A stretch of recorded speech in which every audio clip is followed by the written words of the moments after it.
Hola, muy buenos días. Qué gusto que nos acompañen a este servicio en línea. Deseosos de pronto volver a vernos, que ya mero viene el día, así que yo te invito a que te prepares. Vamos a tener la apertura otra vez de los servicios presenciales en breve. Estaremos dando el anuncio correspondiente. Así que yo te invito a alegrarte y a estar expectante de lo que Dios va a estar haciendo en los siguientes días. Acompáñame a hacer una oración por la palabra de esta mañana. Señor, te damos muchas gracias porque tu palabra viene a nuestra vida. Gracias, Jesús. Padre, pedimos que tu Espíritu Santo nos revele a Cristo. Señor, nos instruya y que en el nombre de Jesús, Dios, se pueda romper, Señor, ataduras en medio de nuestras vidas. Que podamos entender, Dios, el gran plan que tú tienes para nuestras vidas. En el nombre de Cristo Jesús. Amén. Amén. Yo quiero hablarte en esta mañana de conocer el ataque del adversario y cómo vencerlo. Para el cuerpo de Cristo, nunca ha habido un tiempo tan crucial como estos días para despertar y para echar fuera de nuestros hogares al enemigo de nuestras almas. No voy a enfatizar demasiado el trabajo del diablo, pero sí quiero que recordemos lo que nuestro Señor Jesús nos advirtió de los planes del enemigo en nuestra contra. Acompáñame a San Juan, capítulo 10, verso 10. Dice la palabra del Señor: el ladrón no viene sino para hurtar y matar y destruir. Yo he venido para que tengan vida y para que la tengan en abundancia. A esto se dedica el enemigo, a destruir familias, a destruir las vidas que quieren acercarse al Señor, haciendo guerra en contra de nuestra paz, haciendo guerra en contra de los matrimonios. ¿Por qué? Porque Él quiere la destrucción. Ahora, solo Jesús es el que ha venido a traer vida y la ha venido a traer en abundancia. Todo lo que Jesús representa para nosotros debemos de verlo a la luz de la palabra como algo abundante. Cristo en nuestras vidas produce una abundancia de amor, una abundancia de gozo, una abundancia de paz. Entonces es la razón por que el enemigo quiere destruir, porque él odia lo que el Señor está haciendo en nuestras vidas, en nuestras familias. En el libro de Apocalipsis, Juan llama al diablo una serpiente antigua que engaña a todo el mundo. Lo vemos Apocalipsis capítulo 12, verso 9, acompáñame, dice: y fue lanzado fuera el gran dragón, la serpiente antigua, que se llama Diablo y Satanás, el cual engaña al mundo entero. Fue arrojado a la tierra y sus ángeles fueron arrojados con él. Entonces tenemos un enemigo muy real, y primero este enemigo aparece en el libro de Génesis como una serpiente, y vemos este nombre que le da Juan en el libro de Apocalipsis, una serpiente antigua. Ahora, ¿por qué esta conexión entre Satanás y la serpiente? Bueno, tal como las serpientes difieren en su manera de cazar y de destruir a sus presas, los espíritus malignos tienen diferentes características y distintas maneras de operar. Por ejemplo, hay una serpiente que destruye a su presa de una manera diferente y única. Por ejemplo, está la serpiente pitón. Esta se enreda lentamente alrededor de su víctima y comienza a exprimir la vida de sus presas poco a poco, sofocando su respiración hasta que son eliminadas. Ahora, Satanás está intentando ahorcar y sofocar nuestra vida espiritual siempre. Él siempre está intentando destruir lo que Dios está edificando en nuestras vidas. En este tiempo, creo que la principal fuerza espiritual que está atacando a la iglesia y a las familias es la misma que enfrentó el apóstol Pablo. Acompáñame a Hechos 16:16 y vamos a ver una historia.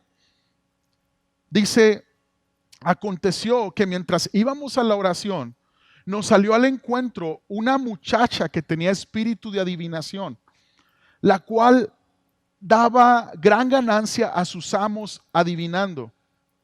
Esta, siguiendo a Pablo y a nosotros, daba voces diciendo: estos hombres son siervos del Dios Altísimo, quienes os anuncian el camino de salvación.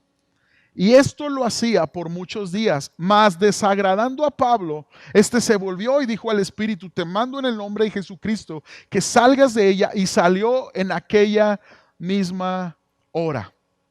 Es interesante esta historia de Pablo yendo a orar junto con Silas.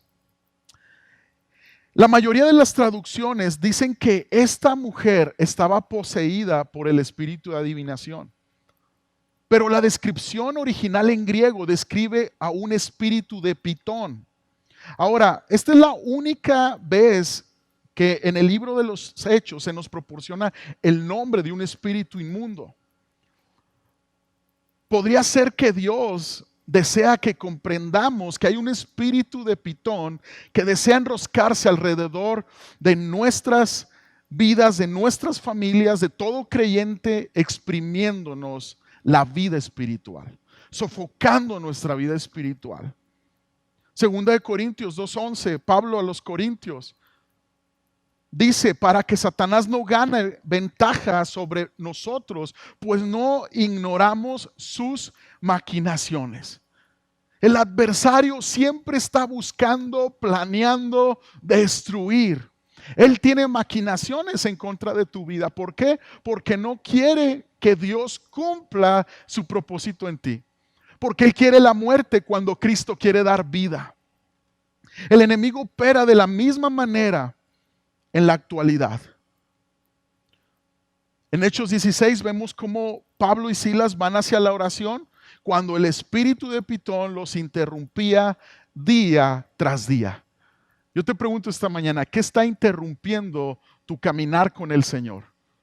Tu crecimiento en el Señor. ¿Qué está interrumpiendo lo que Dios quiere hacer en tu vida? Tú siempre encontrarás, cuando Dios quiere hacer algo en tu vida, un ataque de parte del enemigo justo antes de que el Señor se manifieste en tu vida. El enemigo opera como una pitón. No estoy hablando de un espíritu de adivinación, estoy hablando de una estrategia del enemigo que opera en la misma manera en que un pitón ataca a sus presas. Veo a muchos creyentes que permiten que esta serpiente antigua se enrolle alrededor de su vida y les robe lo que les pertenece. Veo a cristianos que están siendo vencidos en lugar de vencer por lo que Jesucristo hizo en la cruz del Calvario. Te pregunto, ¿sientes como si estuvieras perdiendo tu pasión por el Señor? Por la palabra, por la oración, por la alabanza. ¿Te sientes como que has dejado de respirar apasionadamente por el Señor? No le restes importancia, iglesia. No le restes importancia pensando que es un bajón espiritual. No, vamos a comprender que es una táctica del enemigo enfriarte espiritualmente. La buena noticia es que Dios puede vencer al enemigo. Lo ha vencido en la cruz del Calvario y nos ha dado armas espirituales para vencerlo. La oración, la palabra de Dios, la alabanza, el poder del Espíritu Santo, nuestra armadura espiritual, como dice Efesios capítulo 6.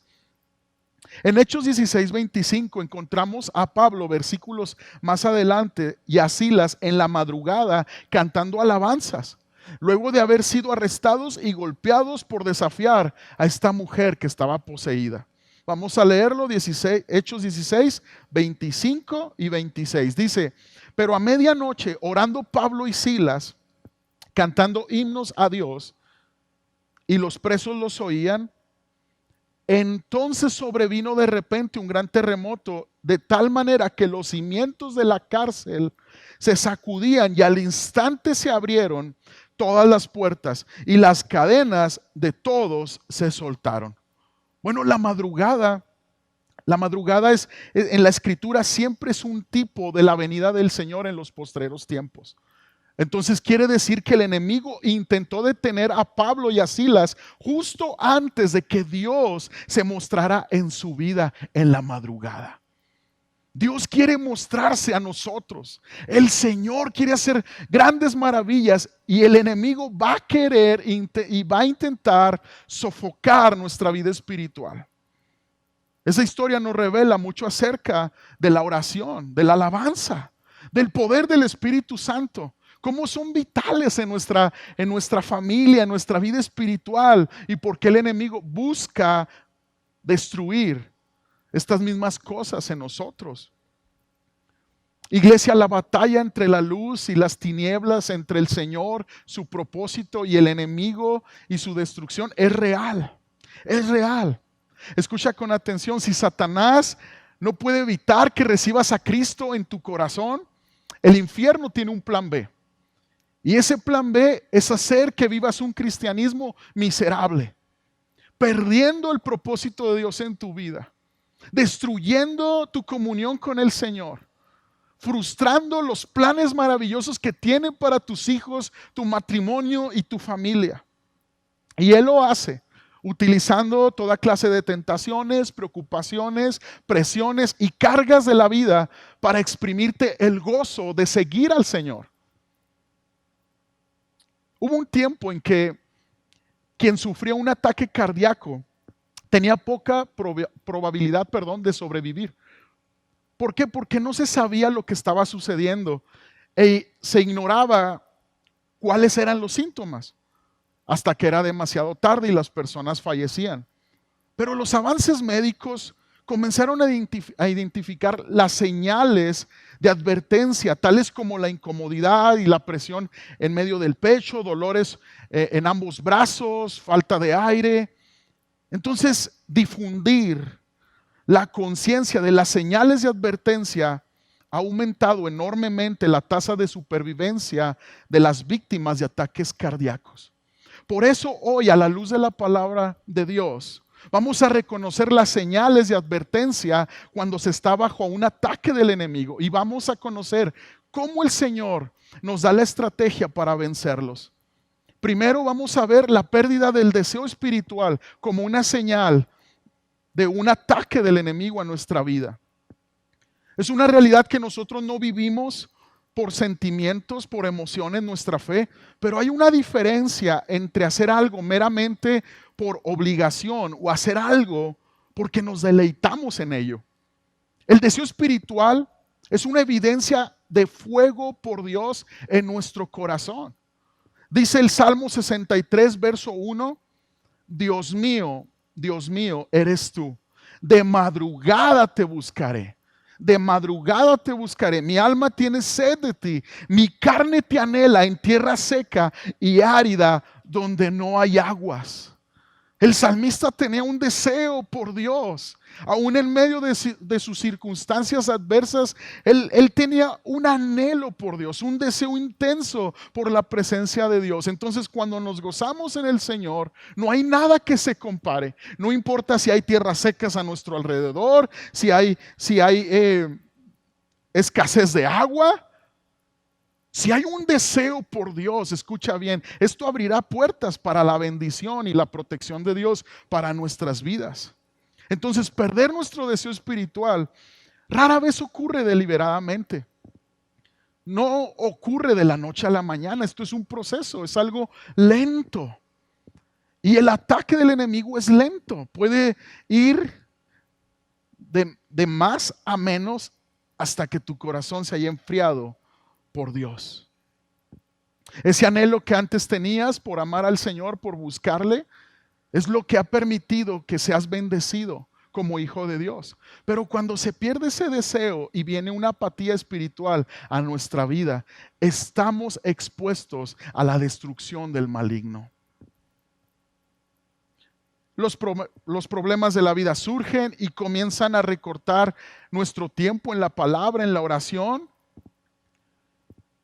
Estamos simplemente demasiados ocupados para leer la Biblia, para renovar nuestra mente. Y es cuando la búsqueda de las cosas de este mundo reemplazan la búsqueda de Dios. Y en lugar de tener un corazón ardiente por Dios, este se hace tibio e indiferente. He visto a demasiados cristianos que alguna vez se sintieron apasionados por las cosas de Dios, comenzar a encontrar toda su satisfacción en las cosas terrenales, en lugar de hallar la satisfacción en las cosas de Dios. La fatiga. La segunda señal de advertencia es la fatiga física, emocional y espiritual. Y tal vez se te haga no tan espiritual esta señal de advertencia de un ataque del maligno, pero tenga en mente esto, que somos seres que tenemos espíritu, alma y cuerpo. Entonces, si nuestro cuerpo está fatigado, vamos a permitir que cualquier pensamiento se albergue en nuestra mente. Quiere decir que nuestra alma estará expuesta a cualquier argumento del maligno que quiera poner en nuestra vida de desánimo, de derrota, de destrucción, de pecado. Y un buen ejemplo de la escritura lo vemos a través del profeta Elías, luego del roce que tuvo con Jezabel. Después de orar a Dios para que lloviera fuego del cielo, de confrontar a 850 profetas de Baal, él tiene una fatiga en su vida que hace que tenga pensamientos aún de muerte. Lo vemos en Primera de Reyes 19, del 1 al 4. Dice: Acab dio a Jezabel la nueva de todo lo que Elías había hecho y de cómo había matado a espada a todos los profetas. Entonces envió Jezabel a Elías un mensajero diciendo: así me hagan los dioses y aún me añadan, si mañana a estas horas yo no he puesto tu persona como la de uno de ellos. Viendo pues el peligro, se levantó y se fue para salvar su vida, y vino a Beerseba, que está en Judá, y dejó ahí a su criado, y él se fue por el desierto un día de camino, y vino y se sentó debajo de un enebro, y deseando morirse, dijo: basta ya, oh Jehová, quítame la vida, pues no soy yo mejor que mis padres.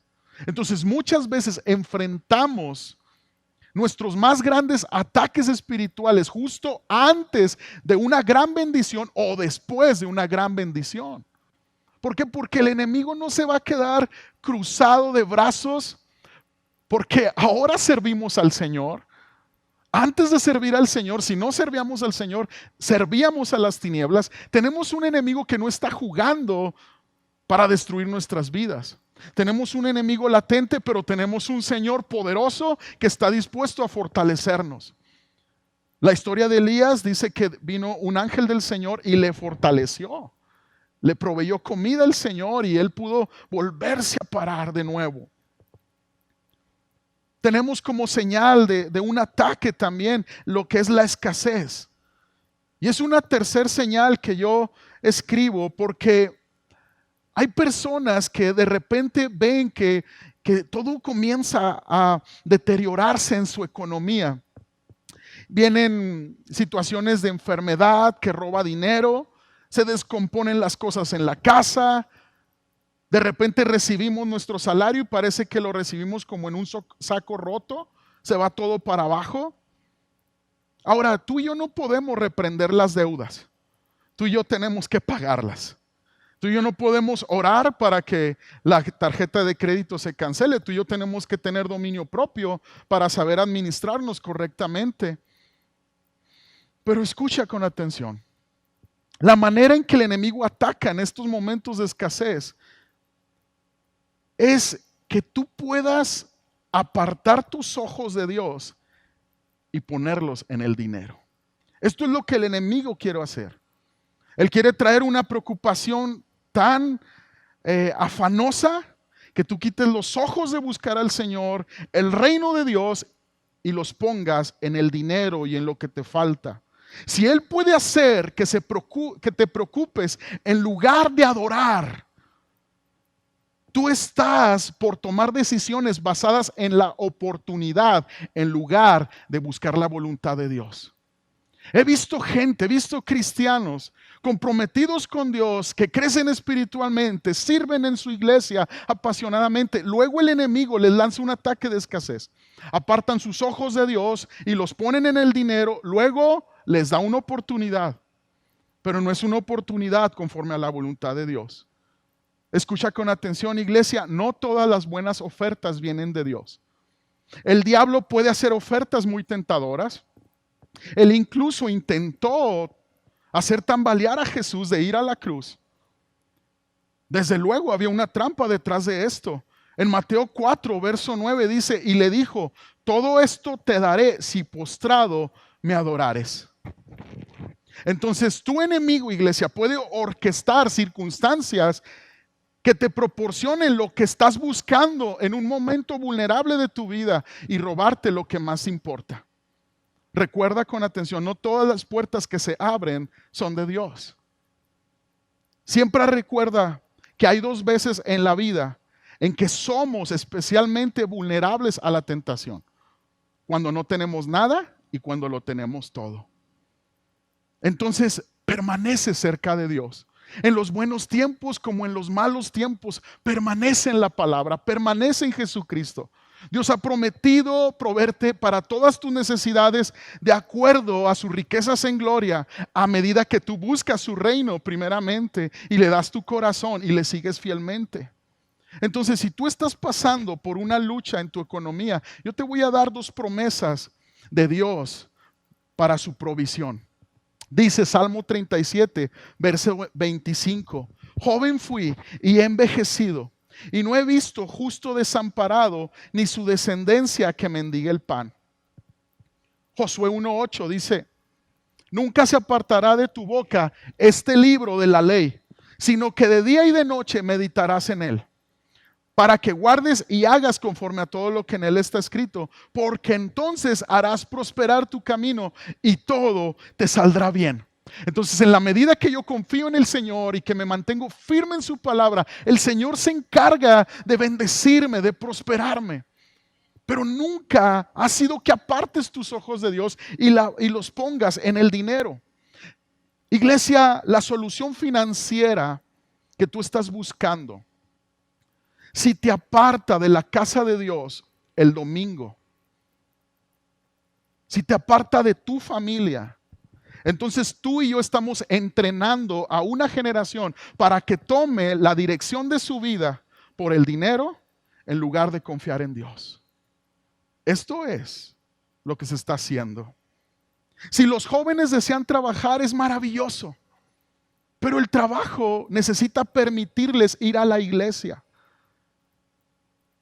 Nunca permitas que tus hijos intercambien a Dios por un salario. ¿Por qué? Porque ni el teléfono nuevo, ni los pantalones de moda, ni el carro del año tienen relevancia ante la luz de la eternidad. Y una nota final antes de pasar al siguiente. Permíteme sugerirte que tomes decisiones acerca del diezmo, iglesia. ¿Por qué? Porque si tú practicas este mandamiento, tú estás protegido por parte de Dios ante el ataque de la escasez. Diezmar es un acto de confianza en que Dios se ocupará del resto. Entonces, cuando las cosas se ponen difíciles en lo financiero, puede ser difícil decidir entre pagar cuentas y honrar a Dios con el diezmo.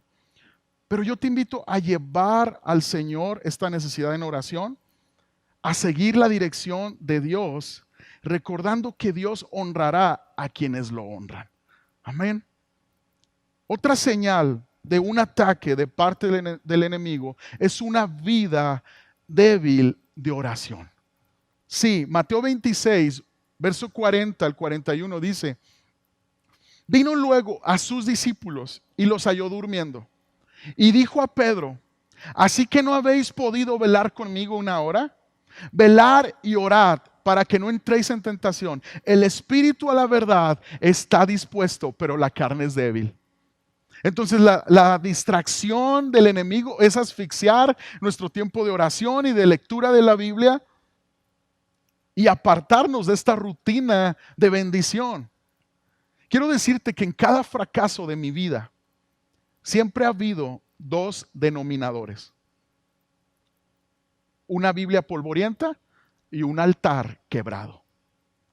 Entonces, si tú no estás leyendo la Biblia constantemente, con regularidad, tú estás bajo ataque. Tú estás siendo asfixiado por el enemigo en tu vida espiritual. Entonces la clave para la vida espiritual con éxito es inhalar la palabra de Dios, es respirar la palabra de Dios y exhalar la oración. Entonces tú tienes vida espiritual cuando inhalas la Biblia y cuando exhalas la oración, cuando te comunicas diariamente con Dios. Otra señal de parte de un ataque del maligno es sentirnos abrumados y desesperados. ¿Te has sentido últimamente abrumado, desesperado? Bueno, esa puede ser una señal de advertencia que tu vida espiritual está en riesgo. La palabra circunstancia proviene de dos palabras: circum, rodear, y estancia, de permanecer. En otras palabras, tú permaneces rodeado por lo que se está sucediendo. Entonces, este es uno de los trucos que utiliza el enemigo cuando hay problemas a nuestro alrededor. Este truco es plantar semillas de duda, de mala actitud, pensamientos tales como: ¿de qué sirve servir al Señor? ¿De qué sirve guardar la palabra de Dios? Si mis circunstancias no cambian, estoy rodeado de problemas. ¿Por qué intento cambiar con la ayuda de Dios si mis circunstancias no cambian? ¿Para qué ser buen esposo si mi esposa no cambia? ¿Para qué ser buena esposa si mi esposo no cambia? Y esos pensamientos son del enemigo, porque el enemigo lo que quiere hacer es que tus circunstancias te rodeen y no veas más allá de ellas. No veas al Señor, no veas sus planes, no veas sus propósitos. Ahora, la frustración es el temor de que nuestros esfuerzos no den fruto. Esta es la frustración. Y no pasa mucho tiempo cuando tú y yo estamos en frustración que nos lleva a perder la esperanza. Y el enemigo puede hacer que, perdiendo la esperanza, podamos perder nuestra fe. Es una escalerita de arriba hacia abajo. Entonces, también resurgen los antiguos hábitos y maneras de vivir cuando uno está bajo ataque. Y esto es una sexta señal que tú y yo debemos de cuidar mucho. ¿Por qué? Porque comienzan a surgir las iniquidades, vienen a nuestras vidas aquellos hábitos que el Señor ya nos había perdonado, ya nos había liberado. ¿Por qué? Porque las cosas suceden a la manera de la que no esperábamos. ¿Qué es iniquidad? Bueno, la iniquidad son aquellos antiguos hábitos en los que su alma desea caer de nuevo cuando las cosas no parecen marchar a su manera, tales como fumar, como la bebida, como el pecado sexual, la pornografía, la fornicación, el adulterio. A menudo esta señal de ataque comienza con el anhelo antiguo de ese estilo de vida de donde Dios nos rescató. Y vienen esos pensamientos: bueno, cuando no conocía al Señor tenía tanto, tal vez no había tanta bronca, y comienzas a desear el pasado. Eso es lo que hizo el pueblo de Israel en el desierto, en Éxodo capítulo 16, verso 1 al 3. Acompáñame, dice: partió luego de Elim toda la congregación de los hijos de Israel y vino al desierto de Sin, que está entre Eslim y Sinaí, a los 15 días del segundo mes después que salieron de la tierra de Egipto. Y toda la congregación de los hijos de Israel murmuró contra Moisés y Aarón en el desierto, y les decían los hijos de Israel: ojalá hubiéramos muerto por mano de Jehová en la tierra de Egipto, cuando nos sentábamos en las ollas de carne, cuando comíamos pan hasta saciarnos. Pues nos habéis sacado a este desierto para matar de hambre a toda esta multitud. Fíjate cómo el pueblo de Israel, al ver la oposición en el desierto, comenzó a desear Egipto. Ellos comenzaron a desear el placer de la carne, aunque sabían que habían sido esclavos de los egipcios. El pueblo de Israel se había olvidado que para llegar a la tierra prometida tenía que mostrar obediencia en el desierto. Y eso es lo que el enemigo quiere hacer. Que desees el pasado, que desees lo que el Señor ya te había liberado y que comiences a ser engañado. Yo te quiero decir algo. Una vida en Cristo, aunque tenga luchas y adversidades, vale más y es mejor que una vida sin Cristo en abundancia y en placeres de la carne. ¿Por qué? Porque la vida en Cristo es una promesa de vida eterna. Y aunque sea por medio de tribulaciones y momentos de adversidad, pero entraremos al reino de los cielos porque es la promesa de Cristo. Y yo oro para que el engaño del enemigo caiga de las mentes del pueblo de Dios. No tiene por qué ser comparada la vida que tuviste en el pasado a la vida que tienes hoy en Cristo. No hay comparación. Cristo es suficiente, Cristo es glorioso y Cristo es lo mejor que nos pudo pasar. No hay comparación. No hay una vida para nosotros en el pasado. Nuestra vida está en Cristo y en el futuro que Él tiene para nosotros. Otra señal de que podamos estar bajo ataque es cuando nos empezamos a alejar de las relaciones santas. ¿A qué me refiero con esto? Bueno, cuando las viejas iniquidades comienzan a tentarte, la siguiente señal es que te comenzarás a alejar de las amistades que te benefician en tu relación con Dios. Escucha con atención, iglesia, nuestros amigos son una fotografía de nuestro futuro. Si tenemos más cosas en común con alguien que no honra a Dios, con gente de este mundo, que con la gente que sirve a Cristo, no estamos conectados con las personas adecuadas. Vuelvo a repetir, nuestros amigos son una fotografía de nuestro futuro. Esto es discernir el ataque del maligno. Ahora, la solución la tenemos de parte de Dios en Santiago 4:7. Santiago 4:7 dice: someteos pues a Dios, resistir al diablo y él huirá de vosotros. Entonces esto es la solución y es nuestra victoria. En el sometimiento a Dios está nuestra victoria. En la sujeción, en la obediencia a Dios y a su palabra está la manera en que podamos ser libres de todo ataque del maligno. Esto es, número 1, no olvides quién te hizo y de quién viene tu salvación. No lo olvides. En el Salmo 92, verso 12 dice: el justo florecerá como la palmera, crecerá como cedro en el Líbano, plantados, dice, en la casa de Jehová. En los atrios de nuestro Dios florecerán, aún en la vejez fructificarán, estarán vigorosos y verdes para anunciar que Jehová mi fortaleza es recto y que en él no hay injusticia. No sé si has visto los videos de huracanes llegando a las costas, cómo se ven árboles siendo arrancados del suelo, pero las palmeras solo se ven doblarse. Las palmeras fueron diseñadas por Dios para después de una tormenta volver tal vez se doblan durante la tormenta, pero vuelven a su lugar, vuelven a su manera original. Y así es lo que Dios tiene en mente para cada uno de sus hijos. Recuerda que Dios te creó y te formó con una tormenta en mente. Él te hizo para que fueras sólido en su camino, para que fueras a prueba de tormentas en Él, para que el Señor fuera tu victoria. Ten en cuenta esto: fuimos creados y salvados para mantenernos firmes en las tormentas por medio de Cristo Jesús. Número 2, obediencia a Dios es no abandonar tu tiempo y tu lugar de oración. He aprendido que hay dos cosas vitales para nuestra vida espiritual. Es una oración constante, ya que Dios derramará de su Espíritu Santo cuando lo buscamos. Y también un lugar de oración.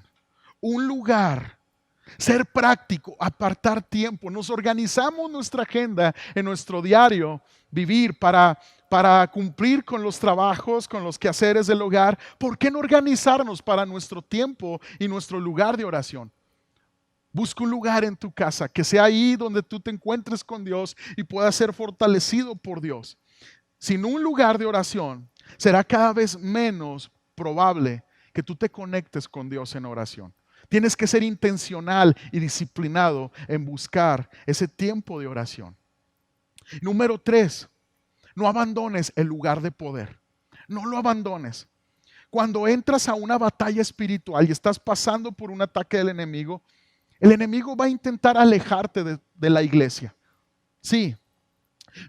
Mientras el hijo pródigo se encontraba en la casa del padre, él estuvo a salvo. Él tenía suficiente protección. Fue cuando abandonó la casa de su padre y se marchó a un país extranjero que perdió todo. En el Salmo capítulo 20, verso 1 al 2, encontramos, dice la palabra del Señor: Jehová te oiga en el día de conflicto, en el nombre del Dios de Jacob te defienda. Te envíe ayuda, ¿desde dónde? Desde el santuario, y desde Sión te sostenga. Sión, el santuario, son simbolismos de la iglesia. La iglesia es necesaria para nuestro crecimiento espiritual y nuestra victoria espiritual. Entonces, cuando el enemigo te dé 10 razones para quedarte en casa y faltar a la iglesia, es cuando tú debes de comenzar a alistarte y apurarte, sabiendo que Dios tiene una palabra para ti que te va a fortalecer y que no vas a encontrar en otro lugar. Algunos cristianos son como arbustos rodadores. ¿Los has visto en las carreteras cuando hace aire? Secos, que van rodando de una iglesia a otra. Y estos rodadores no tienen raíz ni fruto, por lo tanto. Pero los árboles que el Señor quiere que seamos están plantados, y esos son los que dan fruto. Vuelvo a hablar de Salmo 92, versos 12 al 15. El justo florecerá como la palmera, crecerá como cedro en el Líbano, plantados, di conmigo ahí en tu lugar, plantados en la casa de Jehová, en los atrios de nuestro Dios, florecerán. Aún en la vejez fructificarán, estarán vigorosos y verdes para anunciar que Jehová mi fortaleza es recto y que en él no hay injusticia. Amén. Número 4, obedecer a Dios para destruir el ataque del maligno es no abandonar el poder del compañerismo. Salomón dijo en Eclesiastés 4, verso 9 al 10, mejores son dos que uno, porque tienen mejor paga de su trabajo. Porque si cayeren, el uno levantará a su compañero. Pero ay del solo, que cuando cayere no habrá segundo que lo levante. Entonces la táctica del enemigo nunca cambia. Él quiere dividir y él quiere conquistar. Entonces necesitamos sabiduría para cultivar relaciones que nos edifiquen, siendo intencionales. El que busca amigos ha de mostrarse amigo, dice el proverbio.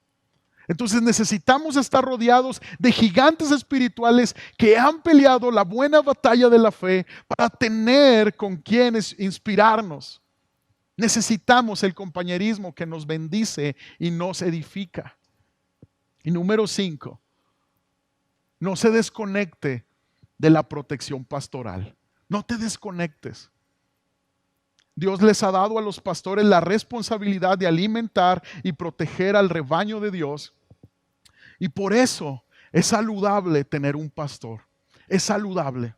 Hebreos 13:17 dice: obedecer a vuestros pastores y sujetaos a ellos, porque ellos velan por vuestras almas, como quienes han de dar cuenta, para que lo hagan con alegría y no quejándose, porque esto no es provechoso. Entonces es saludable tener un pastor en tu vida, alguien que tú puedas acudir a él por el consejo y que él esté orando por ti.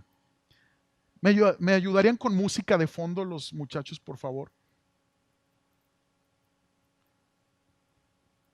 Dice el Salmo 23, verso 1 al 4. Jehová es mi pastor, nada me faltará. En lugares de delicados pastos me hará descansar. Junto a aguas de reposo me pastoreará. Confortará mi alma, me guiará por sendas de justicia por amor de su nombre. Aunque ande en valle de sombra de muerte, no temeré mal alguno, porque tú estarás conmigo. Tu vara y tu cayado me infundirán aliento. A menudo veo a personas bajo ataque, a quienes yo quiero ayudar.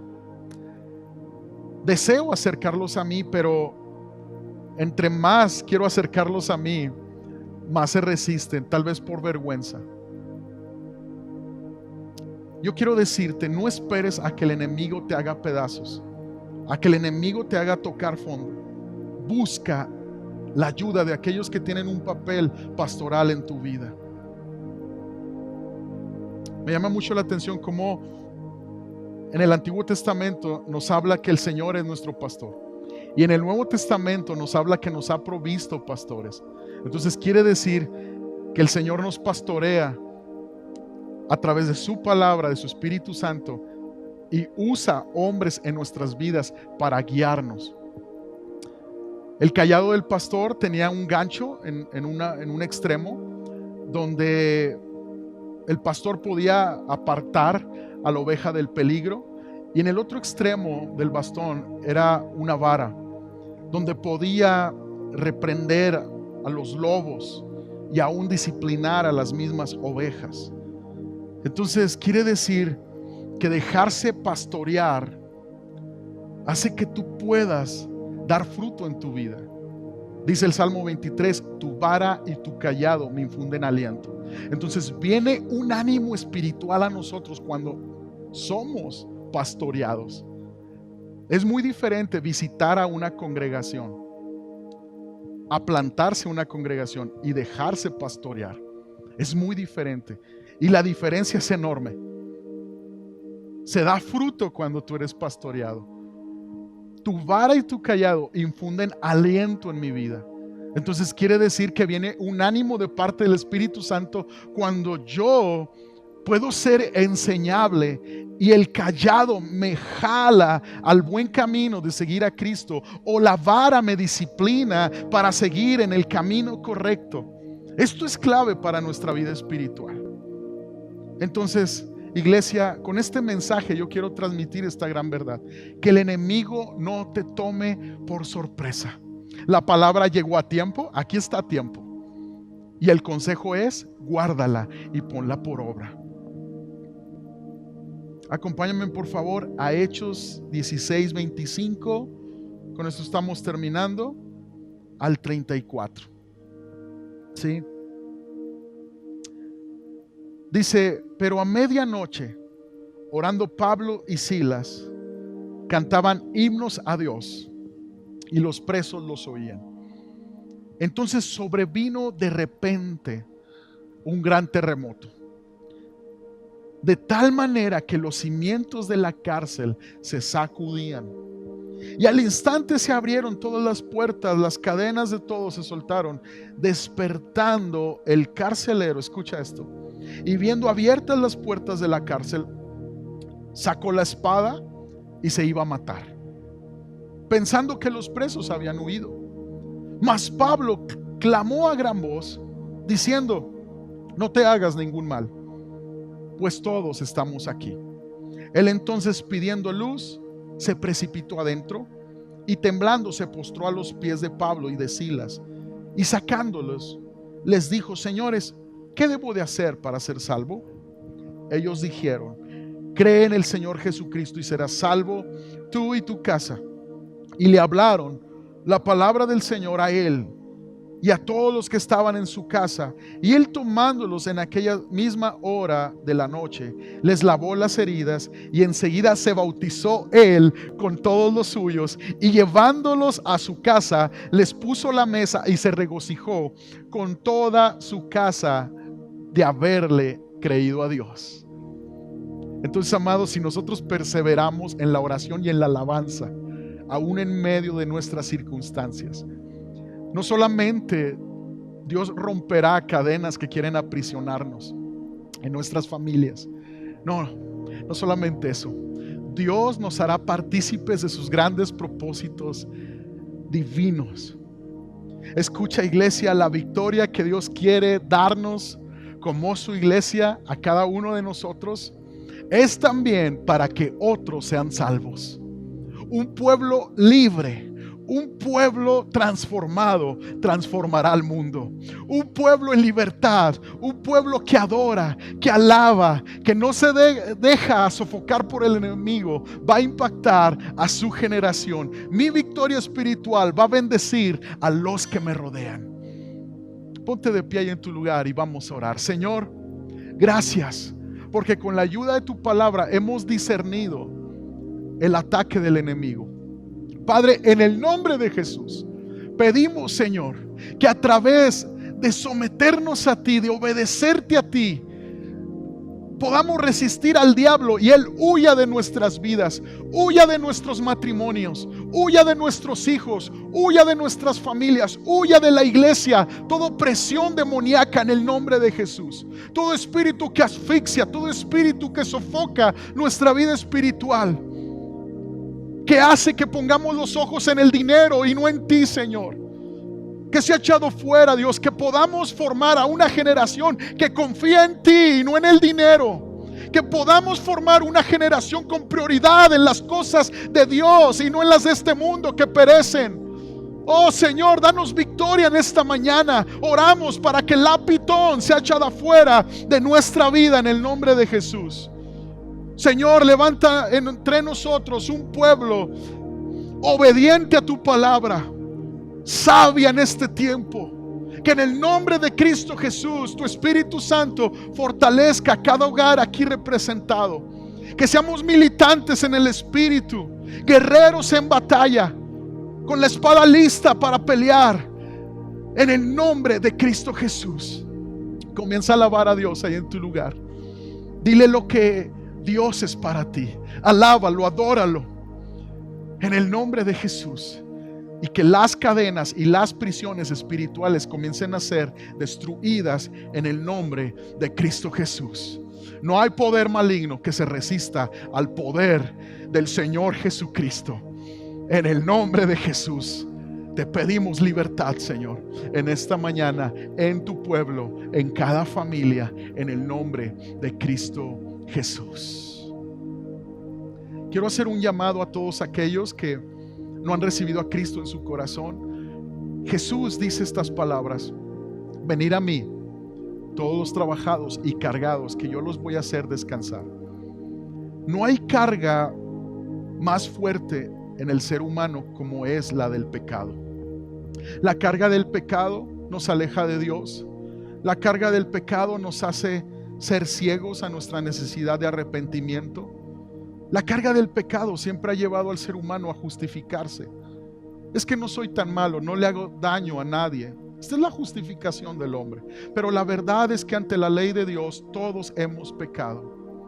Todos hemos hablado mal del prójimo.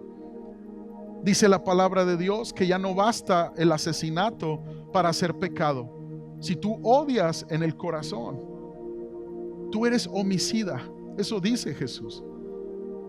Jesús no vino a regular una conducta externa, vino a cambiar el corazón. Y nuestros corazones necesitan el perdón de Dios. Nuestras vidas necesitan el perdón de Dios. Somos expuestos ante la ley de Dios cuando venimos y estudiamos la palabra del Señor y nos damos cuenta que un Salvador es indispensable. No es una opción. Yo te hablo a ti. ¿Qué has pensado? Que la religión es como parte de la biografía que debemos de tener en esta vida. No. Yo quiero decirte que Jesús es indispensable. Y si lo tienes, te felicito. Y si no lo tienes, clama a Él por perdón. Y dile al Señor Jesús: Señor, te necesito. Soy pecador y necesito de tu salvación. Perdona mis pecados. Vengo a ti cansado y cargado. cargado por llevar una vida lejos de ti. Pero hoy, Señor, te abro las puertas de mi corazón para que me cambies, para que me transformes. Dame la nueva vida, Señor, en Cristo Jesús. Dame la salvación. Sálvame, Señor. Y te doy gracias por tu perdón. Lo recibo por fe. Y decido seguirte. Y confieso con mi boca que Jesucristo es el Señor de mi vida. Gracias te damos, Señor, por tu amor y tu palabra en esta mañana. Dios les bendiga. Yo quisiera que se quedaran un momento a adorar a Dios. Adorar a Dios. Vamos a alabarlo con todo nuestro corazón. Y yo sé que el Señor nos va a estar dando la victoria. Vamos a perseverar en la alabanza, en la oración, y a no permitir que el enemigo sofoque nuestra vida espiritual. Acompáñame a alabar a Dios. Quédese con nosotros unos minutitos más. Gracias.